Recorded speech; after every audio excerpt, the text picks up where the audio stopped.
And today I want to share with you a little bit about the USCIS, United States Citizenship and Immigration Services, and translation certification that you need to send to them.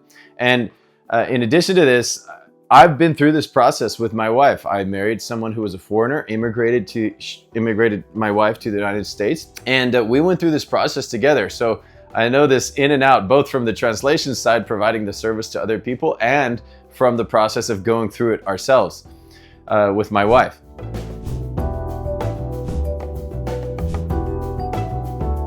Hi, my name is Jason Ellinger. I'm the CEO of Taika Translations. We're a multi-million-dollar translation and digital services company. And it's a little bit of a long process, and there are a lot of steps along the way. But if you work through the process successfully, you will eventually end up with your citizenship or your immigration status that you're looking to achieve.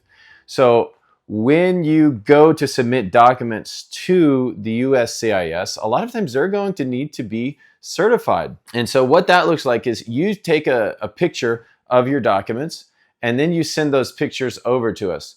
And if you're going to have your documents apostilled, this is a tip that you should remember. Any document that needs to be apostilled, you want to have that document apostilled before you send it to us. And then you take pictures of the document with the apostille stamps and all the information there. And then we will assemble that into a document where those will be the first pages. The next pages will be the translation of all of that content. And then on the end, it will be the certification.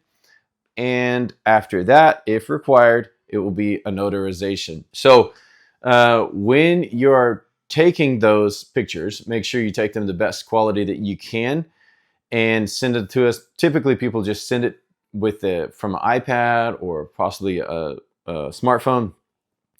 And then after you do that, there's a couple things that I want people to remember, because a lot of times in this ever increasingly intellectual world, people are learning English and learning other languages, and most of the time we have a friend that speaks a different language, and that's awesome, and I that's really, really great. We have people in our lives that can help us.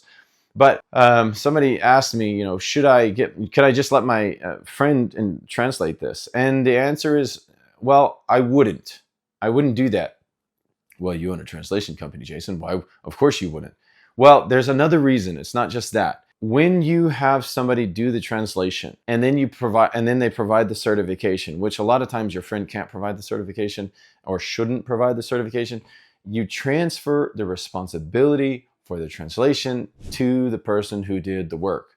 So that's why a lot of times that it's much safer for you, it removes a lot of worry when you're doing the translation process, because you transfer, okay, I've got the document, I send it to the correct people who know what they're doing and who've done this 1,000 times, and I've transferred also responsibility for the document to this entity and to this linguist, so that when these documents are reviewed, if there is something that's found that's inaccurate or that may not be correct, then it's their fault and not yours. And so it's really a peace of mind factor.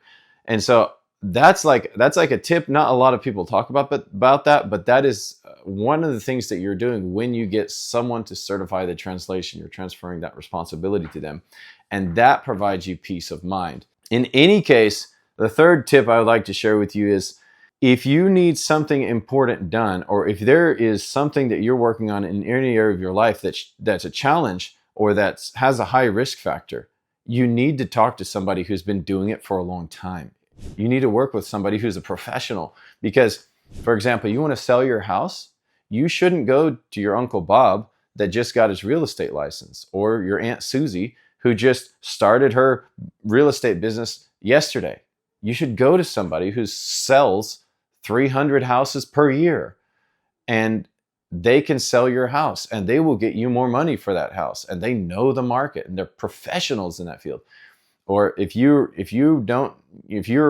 trying to get better at budgeting, you shouldn't go ask your Uncle Joe, who's a broke professor, but he's an economic professor in a university somewhere, but he's broke and has debt up to his eyeballs, you shouldn't go ask him for advice, even though he has that education. If you need something done, you get somebody who knows what they're doing and who's been doing it, has done it 1,000 times.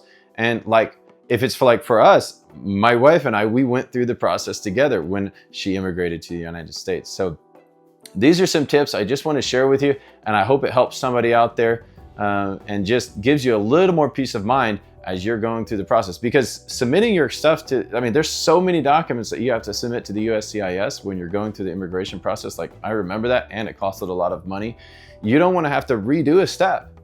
So gives you the peace of mind. It makes sure that you have your documents in order and done correctly, and that something doesn't get rejected off of a technicality, and it just helps you move forward smoothly in the process. So hope this helps someone out there today. And if you have any questions, send an email to projects@taikatranslations.com. You can also go to our website, www.taikatranslations.com, and get the process started and learn more about it.